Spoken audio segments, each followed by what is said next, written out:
that, Ralph? It's 8 shillings, that place. Keep the change.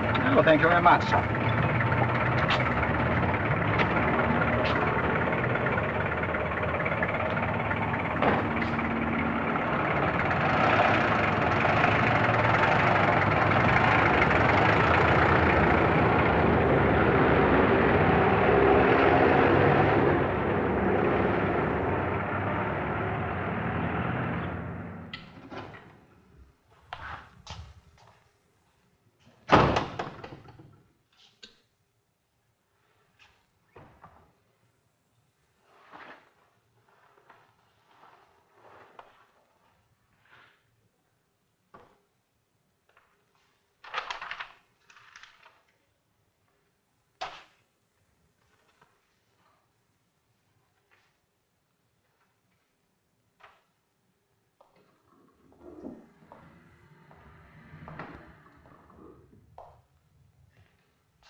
Dr. Campbell, this is Miles Weber.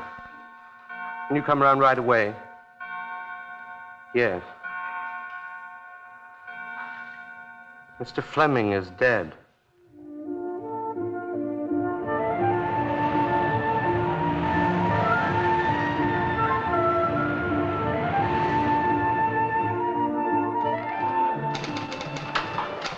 Big slap at him. Conrad Fleming's dead.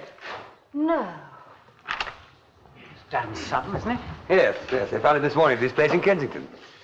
So, we do a special program? Yes, 8:15. We drop the Channel Patrol episode at 10:30, rejig the whole evening. Better get all this down, Audrey. You know the form. Clips from his most memorable pictures.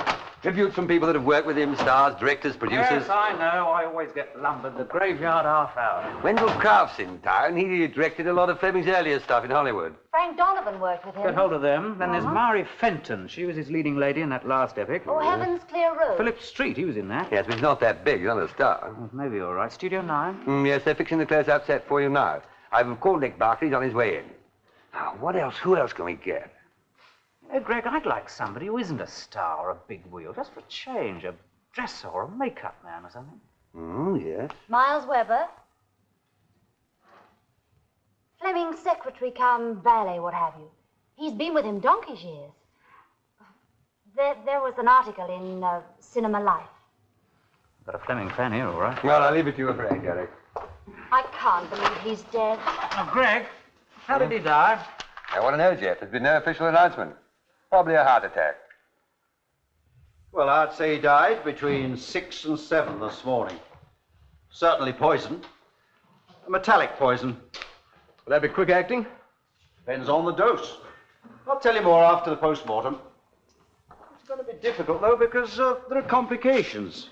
I treated him in the past for a liver complaint. Hepatitis. Hepatitis? That's a sort of yellow jaundice, isn't it?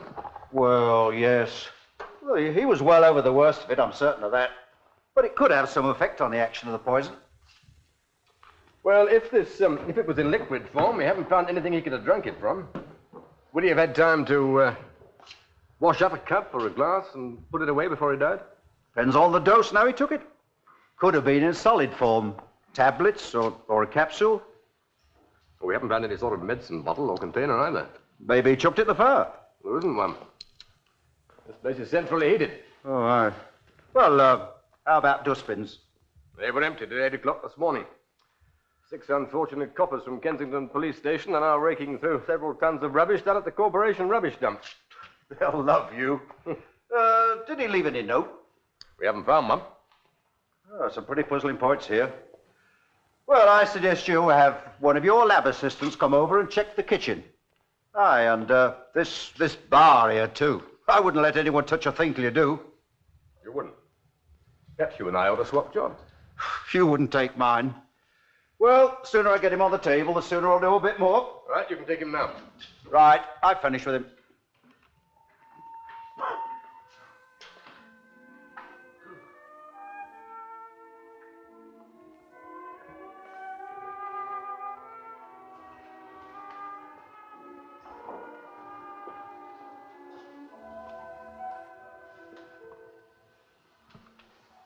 Exit the great Connery Fleming.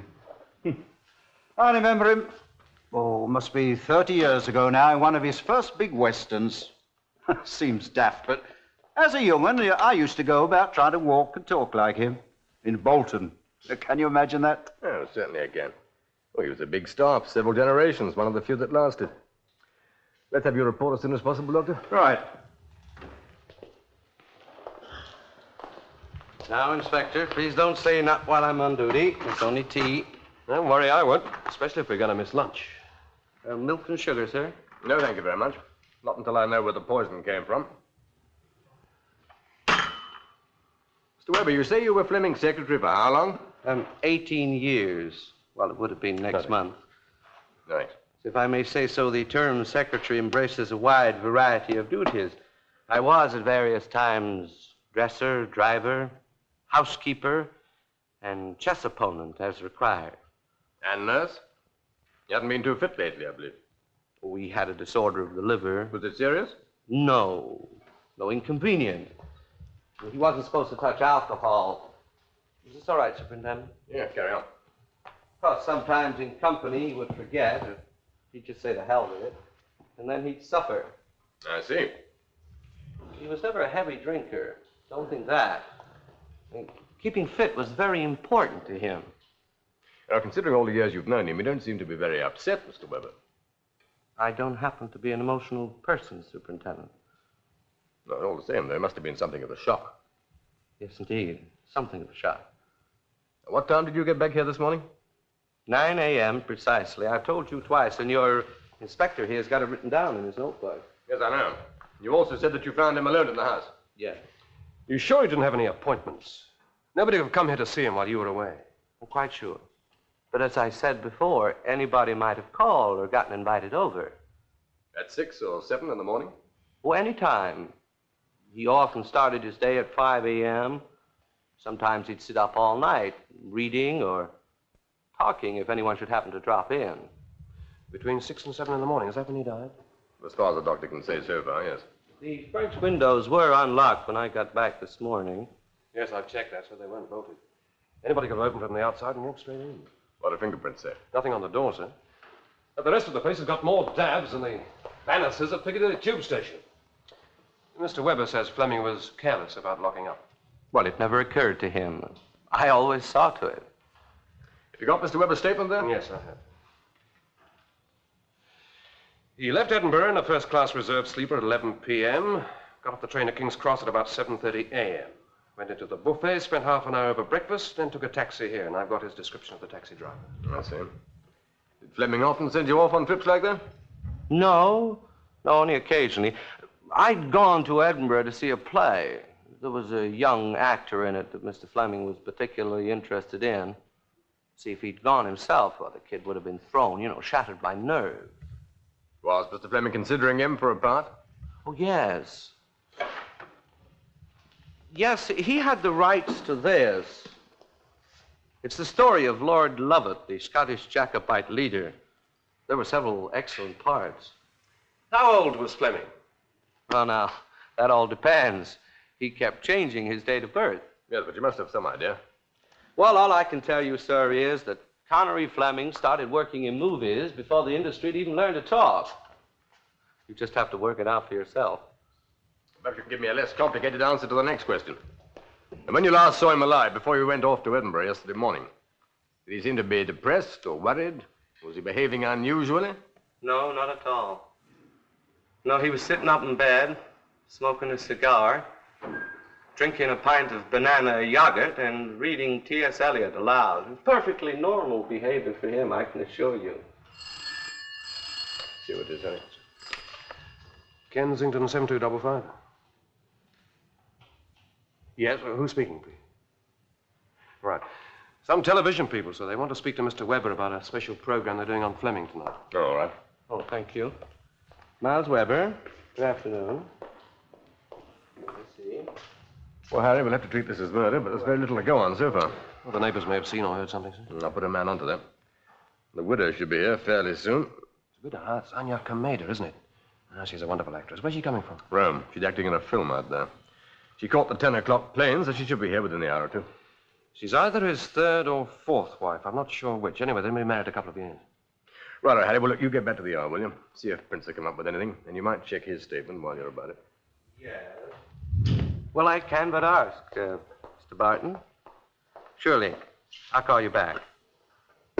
Superintendent, the television people are doing a program tonight that they'd rather like me to take part in. It's kind of a special tribute to Connery Fleming. Oh, well, do you want to? Oh, I'd like to very much, yes. When do they need you? As soon as possible. All right, go ahead. But leave a phone number where I can find you. I'll get one now. Good. Oh, one more thing. The present Mrs. Fleming, would she be his third wife or his fourth?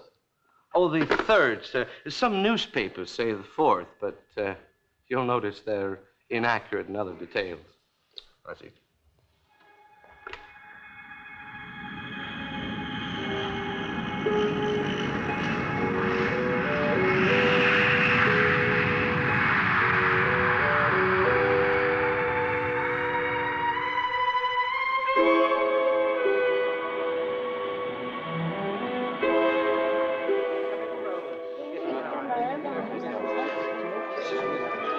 Here she is. Oh, I say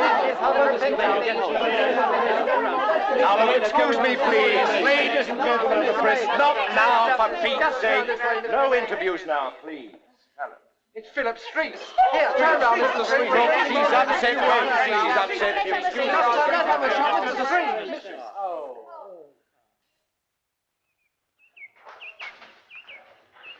That gate was unfastened, sir, but there are no marks on it. None of the neighbors saw anything. Yeah, well, it may have been a bit too early for this district. Have you tried the tradespeople? No, sir.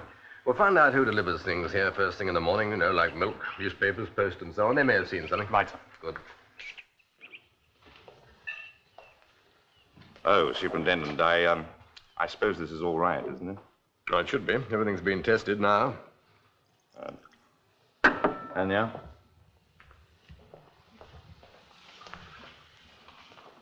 Well, now, Mrs. Fleming, if you feel a little better, there are one or two questions I should like to ask, please. Yes, of course. If there is anything I can tell you, I wish to help, but I'm not thinking very clearly at the moment. I still can hardly believe it. Oh, now, look, Anya, I really think you ought to rest you now. But if there is something, I might ask you something, please. Certainly. Do you think he killed himself? Well, I really can't say yet. Well, it was an accident now. It must have been. Well, my husband loved life. He loved it with all the zest of a young man. He was successful. He had big plans. He was to do his own production of the story of Lord Lovat. I just do not understand this. So he had no reason to be depressed or worried? No. I've told you, he wrote me or telephoned me 3 or 4 times a week. He seemed absolutely fine. Ours was a very happy marriage, you know. So I've been told, Mrs. Fleming. But he hadn't been too well lately, I understand. You mean that stomach trouble back in the States? Well, it was a little while ago now. Oh, sure, he still had to take care of his drinking, watch a diet, yes, but it... Thank you, Mrs. Fleming. I shan't trouble you any further at the moment. You will let me know when there is anything definite. Of course. And I think I will try to rest a little. Look, I'll hang on here till Miles gets back. Thank you, Philip.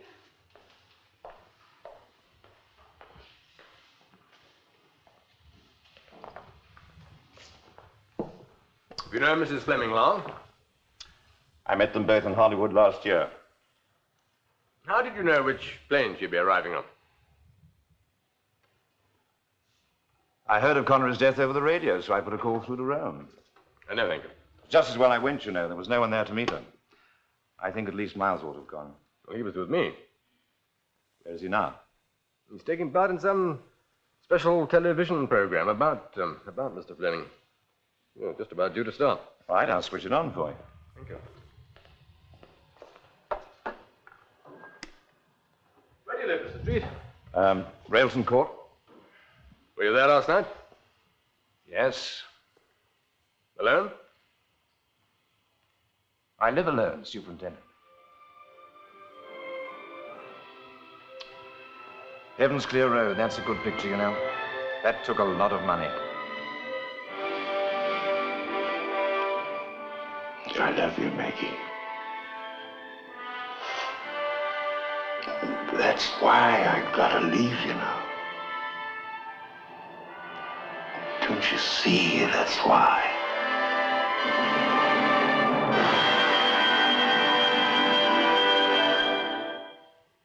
That was a scene from Heaven's Clear Road, and the girl, of course, was Marie Fenton.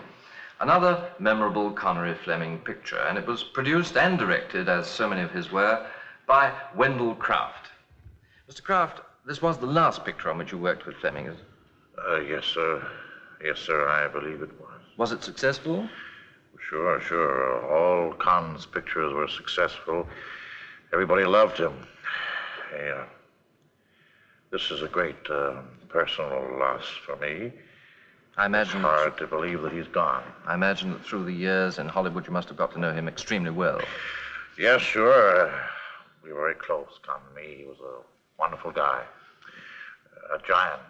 A man who dominated the screen every moment he was on it. How was he off the screen?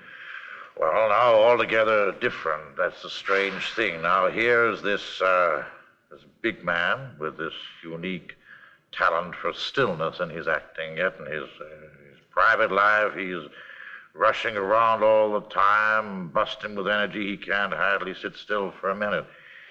He's a man of sudden whims, never satisfied with his own work. Come on He now, would Kraft. spend Why, days- why don't we dispense with these tired old handouts and tell the people just what Connery Fleming's real problem was in those days? We all had problems, Miles, and If I may explain, Mr. Buck, I take it I can Hello, speak then. frankly. I don't remember this in the run-through. Take Well, three. now, when you say those On three. movies were successful, well, you mean, of course, commercially successful. Two get onto Kraft, one get onto Nick and the two of them. Yes, but not critically, not artistically. You have to... You see, they were, in fact, hokum.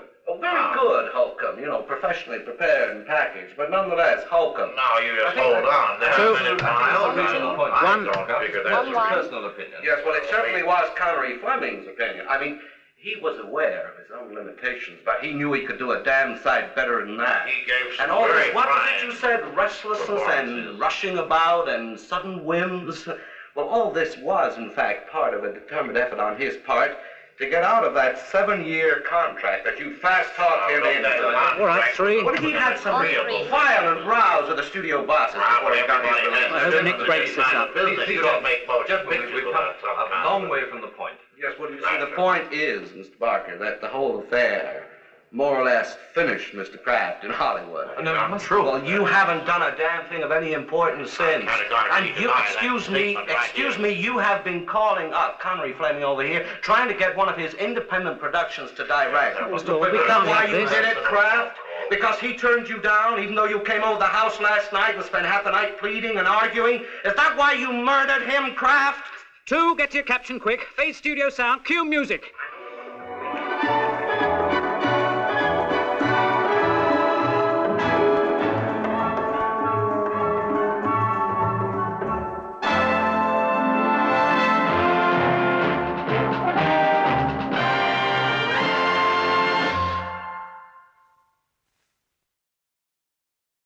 Neither of which we've found so far. Anything from the rubbish dump yet? No, sir. Poor devils are still at it. As far as I can make out, they're not the only people who'll be raking up a lot of muck in this case. Did Fleming have much money? I don't know yet. He certainly had several insurance policies, all of which are payable, whatever the cause of death. Oh, there's one interesting thing. Weber stands to gain quite a sum of money from some of these policies. Oh, it's hardly surprising, is it, sir? I mean, after all, he was 18 years in the job. I didn't say it was surprising. I said it was interesting. Now, everybody says Fleming was a happy, active character with no worries. He doesn't sound like a suicide to me. All right, so it's murder. Well, in which case we don't even have a suspect. Exactly. All right, Harry. You shove off for the night. Might as well get some shut-eye while you can. Oh, well, what about you? No, I'm not tired. I'll stick on here a bit. I want to get through these cuttings on Phillips Street. Oh, thank you very much, sir. I could do with an early night. Good. Oh, Harry, before you get your head down, you might look in at Railton Court on your way home. Oh, but Street won't be back there yet, Sir. I mean, he'll be at Fleming's place until Webber gets back. Well, exactly. I mean, that'll give you time to have a look round, have a word with the night porter. Oh, and while you're about it, you might just find out whether Street could have left the flat last night without being seen. Bring me back here if you find out anything. Good night, sir. Good night, Harry. Don't be late in the morning.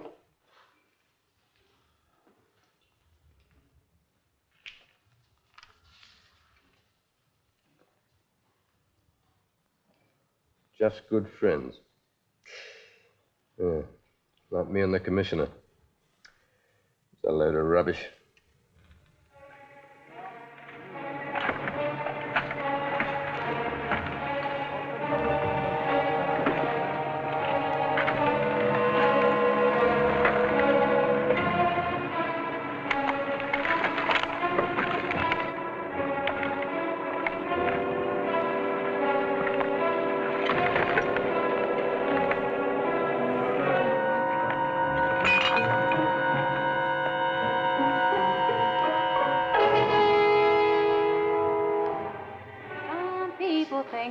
Kids today have gone astray.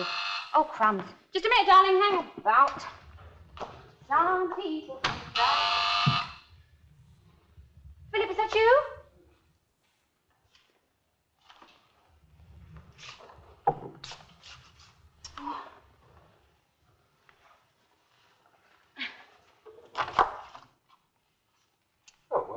Hello, miss. Sorry to call on you at such a late hour. Is Mr. Street back yet? No, he's not. Who let you up here? Oh, the porter. What's happened? Oh, it's all right, miss. Nothing's happened. Don't worry. Just want a few words with him, that's all. I guess you better come in. Thank you. I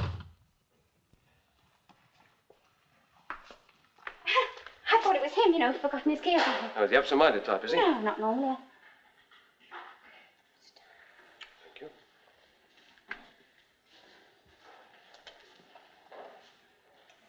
Can I ask you something? Yes, of course. Have you come to see Philip over this Fleming business? Well, he is a great friend of Mrs. Fleming. No, thank you. Do you know Mrs. Fleming? No. Well, why did Connery Fleming have to go and kill himself? We don't know that he did. You mean it wasn't suicide? And that fellow on the telly? Blimey, I thought he was just a nut. He accused the other fellow, you know, and they faded out the program. Yes, I know.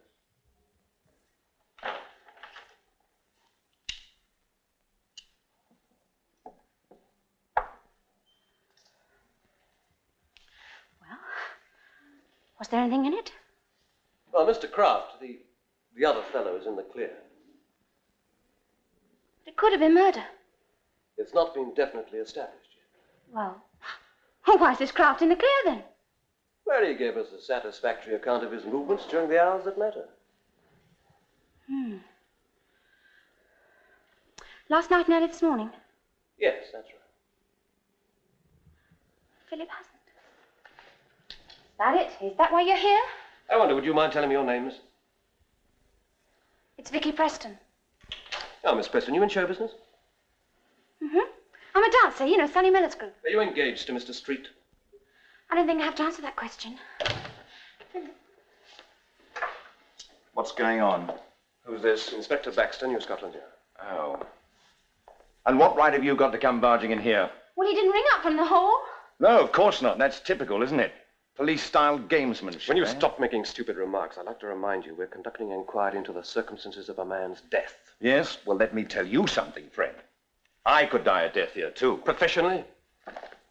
If it gets out that you're engaged to Miss Preston, a member of a dance troupe, everybody will know that your great friendship with Anya Kameda is just a pose, a means to an end to further your career. Look, what do you know about the film business? That's personal publicity.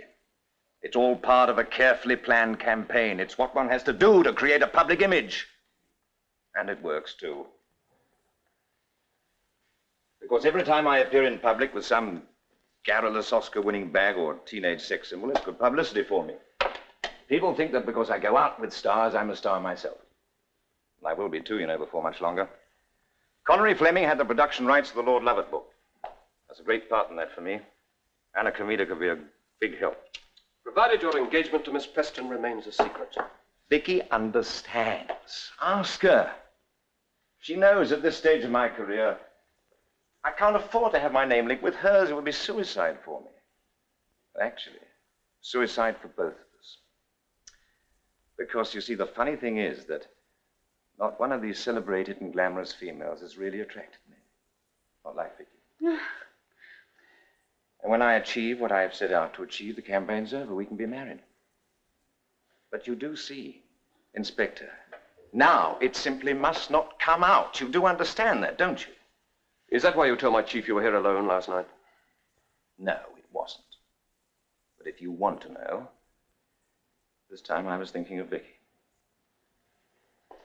But surely you must realize it leaves you without an alibi. But he was with me. Isn't that good enough? Yeah, that's good enough for me, miss. It took an awful long time to make it official. Good night. Well, that's that. I suppose we've got to trust him now. Why should he say anything? I don't know. I love you. Hey, you're stealing my lines. Oh, wow.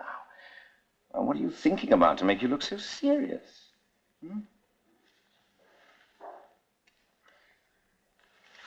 I'm bad for you. I ought to go away. Before more people find out about us. Vicky, are you really serious? I think so. It's only because I love you, and I don't want to hurt you. Now, look, we'll talk about this in the morning, shall we? You better get some sleep now. Well, where are you going now? The Fleming's house. I said to go back there.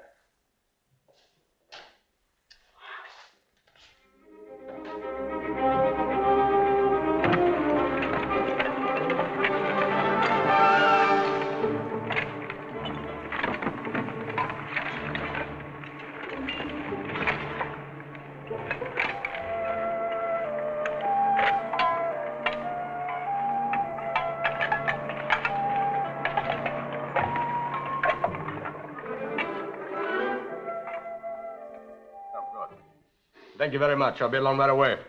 Sorry to give you, Brick, such a rotten job. Bye.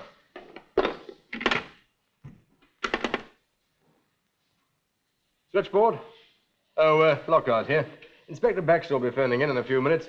When he does, will you tell him that his early night's going to be even later than he thought? Yeah, I want him to meet me at Mr. Fleming's house in 1 hour from now. Thank you. Oh, thank you, Miles. You sure you won't change your mind, Mrs. Fleming? I'm quite sure, thank you. Thought you'd gone home, sir. Yes, but I decided to come back after the police called. They called on you? Why? Checking up on my movements last night. Why should they check up on you? Mrs. Fleming, anyone who knew your husband is automatically suspected. Now, if you'd excuse me, I think I'd like to catch up on a little sleep. You do that, Miles. I will be fine now. I'm sure you will be. Poor Miles. He must be very, very unhappy. Thank you for coming back. It is nice to have someone to talk to because, you see, I cannot sleep. Every time I close my eyes, I see him. He's there. You really did love him, didn't you? He was everything I needed. Oh, I do not know what I shall do now. I do not even know whether I will go back to Rome to finish the picture. But, Anya, you must. You've got a great future. What sort of a future will it be without Connery?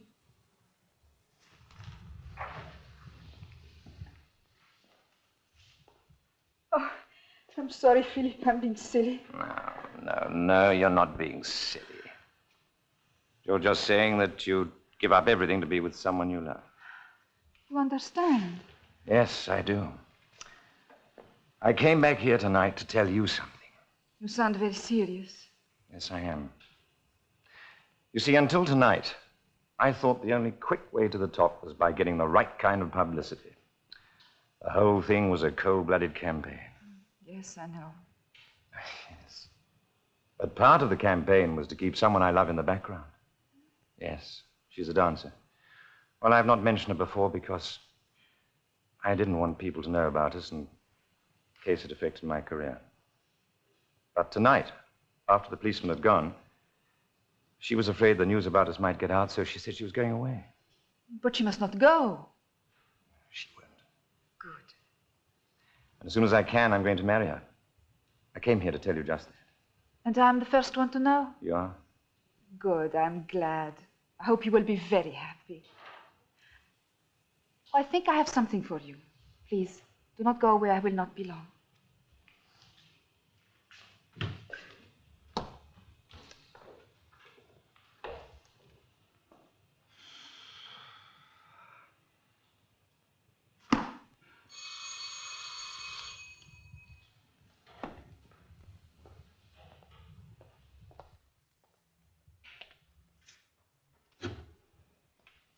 Oh, good evening. I'm sorry to trouble you, It's sir. all right, Superintendent. You better come in. Thank you. Mrs. Fleming's just gone upstairs. I see. Would you keep an eye on this, please, Inspector? All right. Is Mr. Weber in? Yes, he's in his room. Is that Miles with you? No?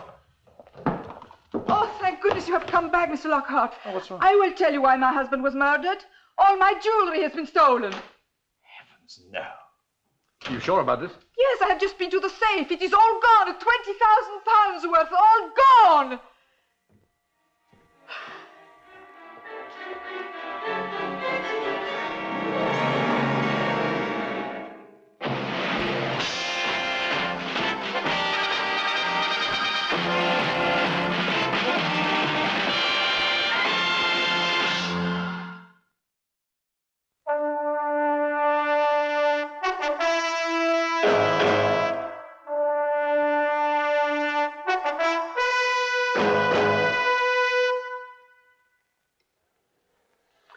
Well, the safe has been checked, of course. There are no dabs. The theft of the jewelry could have been a motive for murder. Oh, it could be. Well, where do we go now? Back to the beginning. I've got the local police rounding up some of the tradespeople who deliver things here first thing in the morning. Now, this is what I want you to do, Harry. If I'm thinking right, there's only one logical place to look for this jewelry. No, Mrs. Fleming. Your husband had no appointments at all for yesterday. Except, of course, his appointment with you, sir, to play tennis. Oh, no, we didn't play. He called it off. He said he had a script conference. It's about the fourth time he'd done that, you know. Last time we played, I beat him in 3 straight sets. He was very much off form. Oh, come on now, Mr. Street. You're being too modest. Now, Mr. Fleming himself told me just how very well you played that day. Oh, just a moment, Mr. Weber. Off you go then, Harry. Right, sir, I know what you want. Good. Would you come over here, please? Right, Inspector. Sit down, Mr. Weber.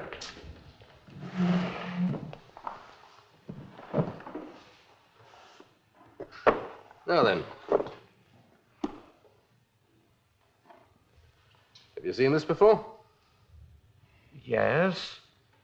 Or one just like it. Where? In the cupboard at the end of the landing. With the rest of his photographic things. And is the cupboard kept locked? No. When did you last go to it? When I last cleaned it out. Mr. Fleming was very particular about his photographic equipment. It was one of his hobbies. Yes, I see. Another of his hobbies was sport, I believe. Oh, yes, indeed. Golf and tennis. Do you play with him sometimes? Well, I used to, but I gave it up years ago. Why was that? Got tired of losing, and he wore me out. Good as that, was he? Oh, he was a scratch golfer and played a powerful tennis game. I simply saw no point in facing him anywhere except across the chessboard. All right, thank you. Do you know who killed him? No, do you? I just want to talk to you later, Mr. Weber. Well, in that case, I think I'd like to go and get dressed, if you don't mind. Certainly.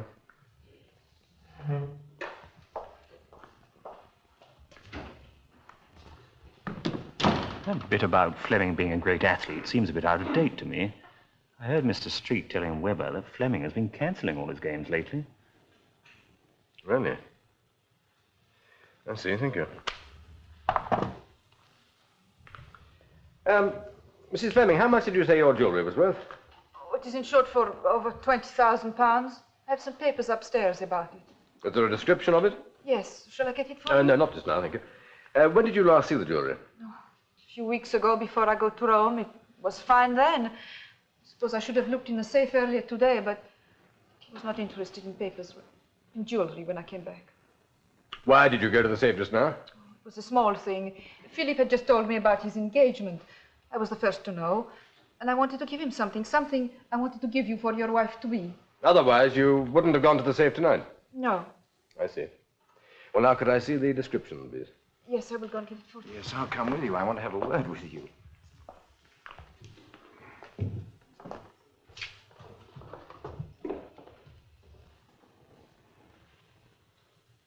Well, the 3 tradesmen should be here soon, sir. I'll let you know when they arrive. Right, thank you.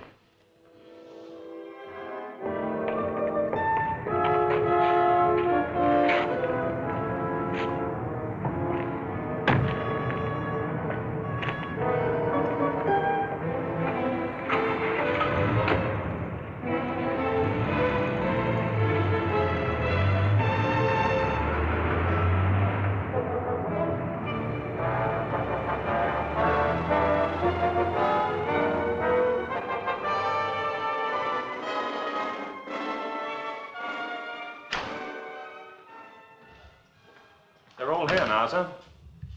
Well, I'll see the paper boy first. Right. Come in, Sonny. Go and have a word with the super there. Ah, hello, son. Sorry to haul you out of bed in the middle of the night. Still, it'll give you an excuse to miss school tomorrow. All right? Yes, sir. Good. What's your name? Tim Hill. Right, Tim. Now, how long have you been doing this paper round? Oh, over a year now, sir. What papers do you deliver here? Oh, these, sir. I've written them down. Fine. What time did you get here yesterday morning? About 7:30. Yeah, that's right, because I had the half-hour strike in the High Street as I came through the gate. And I remember telling myself I better get a move on. I see. Were any lights on in here? Yes, sir. The downstairs was on. I could see through the fanlight over the door. Did you hear anything? No, sir, nothing. All right, Tim, thanks. You've been a great help. Thank you, sir. We'll have you home in just a few minutes. Come on, Tom. Come and sit over here. Who will you see now, sir? Oh, let's have them both in. I'll talk to the milkman first. Come in, please, gentlemen. Go and have a word with the super. Sir Hewitt, perhaps you take a seat. Right, now then, what's your name, please? Morgan, now, this is bloody high-handed, this is. Hauling me out of bed in the middle of the night. Get round the whole flaming neighbourhood, it will. Now, take it easy, Mr. Morgan. Some of the best people ride in police cars. I ride in one myself. Yeah, well, that's different, isn't it, mate? You happen to be one of them. Still, come on, let's get on with it. I've got to go to work in a couple of hours, you know? Yeah, all right. Now, did you deliver milk here yesterday morning? That's right. What time? Usual. About 7:05. Early as them? Yeah, start me round down in the square this end at 7 sharp. Takes a bit of a chance doing that. Union says not before 7:30. Did you notice if any lights were on? Nah, never noticed. Not in here, mate. Oh, no, I suppose you went to the back door, round by the kitchen. What? 30 yards up a muddy path and 30 yards back again? Not on your Nelly, mate. Not till they get that sideway well paved. And relit, too. It's the trouble with all them old houses. Could tell there was no trade unions about when they put that lot up. Yes, all right. So you went to the front door, then? Yeah, I made that clear from the start, mate. 4 pints of Jersey and a pint of yoghurt a day, and 2 dozen eggs twice a week front door mat. I don't get paid to go exploring. Yeah. But you didn't notice if the light was on? Well, I don't know. Couldn't say for sure. Even if there had been, I probably wouldn't have noticed. I mean, lots of people leave a light on all night, don't they? In the hall or on the stairs. Electricity bills don't seem to worry some people. All right, thank you, Mr. Morgan. Hang on a couple of seconds, I'll see you get a lift home. You bloody well think so, too, mate. Mister? Now then, son, we won't keep you much longer. Yeah, but... What's the matter, Tim? Something you've got to tell us? Well, it's nothing, really. I never thought of it till I heard Mr. Morgan here. Never thought of what? The milk bottles on the front door, mate, that's all. Well, I mean, they're usually still there when I come. Well? Yesterday they weren't. Quite sure they weren't there? No, sir. I mean, yes, sir, they're gone. All right, Tim, thank you very much. Now, what time did you get here? 8:20, sir. Always the same, on the dot. You heard what the paper boy just said? It's right.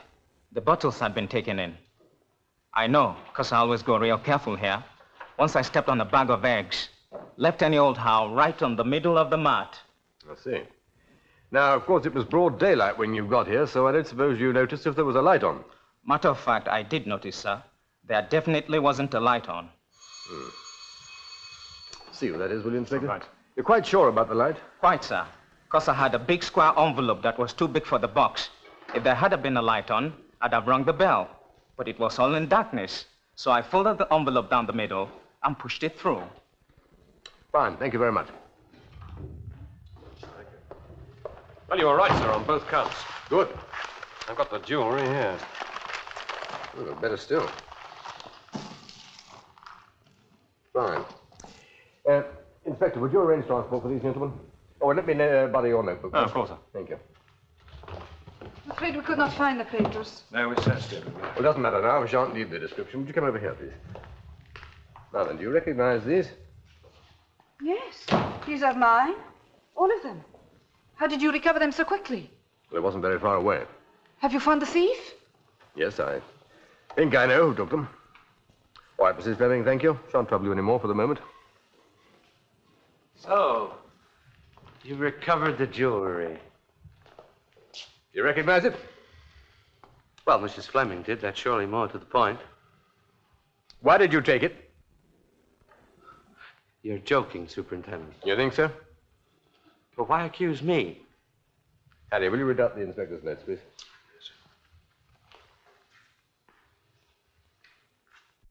Connery Fleming died between 6 and 7 a.m. Milk was delivered about 7:05. At 7:30 a.m., the paperboy made his delivery. At that time, there was a light on in the house and no milk on the doorstep. At 8:20, the postman called. He didn't see any milk, and there was no light showing. Well, I got here at 9 a.m., so I wouldn't know about all those things. You mean you got here the second time at 9 a.m.? I've been checking with the sleeping car attendant at King's Cross. Your train gets in at 6:30 a.m. Yes, but they let you stay on. I didn't get off until 7:30. Well, the attendant thinks differently. You left the train, came back here, and then went back to the station. How else did the jewelry get in the left luggage office? Wrapped up in a copy of yesterday's Times, which is one of the papers delivered every day to this house. Well, I dare say it's delivered to other houses, too. Yes, but this copy happens to have this address on it. Yeah. Well, all right, I took the jewelry. I had a reason. I didn't want you to waste any time even considering the idea of suicide. I wanted to show you that anyone could get into this house without being seen. But that someone was here, and that someone killed Connery Fleming. No, Weber. Truth is that you came here direct from the train. And you brought the milk in with you. Then, some little while later, you returned to the station and took the jewelry there with you. But you forgot to put the milk out again. Yes, all right, so I went back to the station. I made myself conspicuous there. I got a second cab back here and arrived at 9 a.m., called the police. On reflection, taking the jewelry was pretty damn stupid, but at the time, it seemed the obvious thing to do. Now, before you say any more, I must... You're going to warn me that anything I say may be taken down and used in evidence. You're going to charge me, aren't you, Superintendent? Charge you with what? The murder of Connery Fleming. You didn't kill him, Weber. He was already dead before you got here. If you had killed him, you wouldn't have tried to make it look like murder. You'd have done your best to make it look like suicide, which in fact it was. Yes. Yes. I ought never to have left him. It was my fault. He was low. I've never seen him so low. He only wasn't sleeping well. So many things seemed to happen all at once to depress him.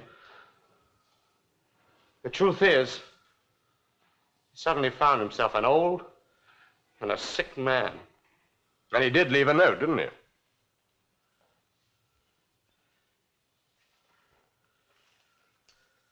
I took it when I washed up the glass and threw away the bottle in the garbage can. You took a lot on yourself, didn't you? Withholding evidence, deliberately lying, slandering other people. It's a question of duty, loyalty. trying to preserve a legend, I suppose. He had a right to expect that of me. Daddy? Well, you just have to judge for yourself, Superintendent. You see, Anya Comeda was the fourth, not the third, Mrs. Fleming. There'd been an early marriage before I got into movies to a Miss Lottie Weber of Cramshaw, Milwaukee. Marriage only lasted a couple of years. I think he preferred to forget about it.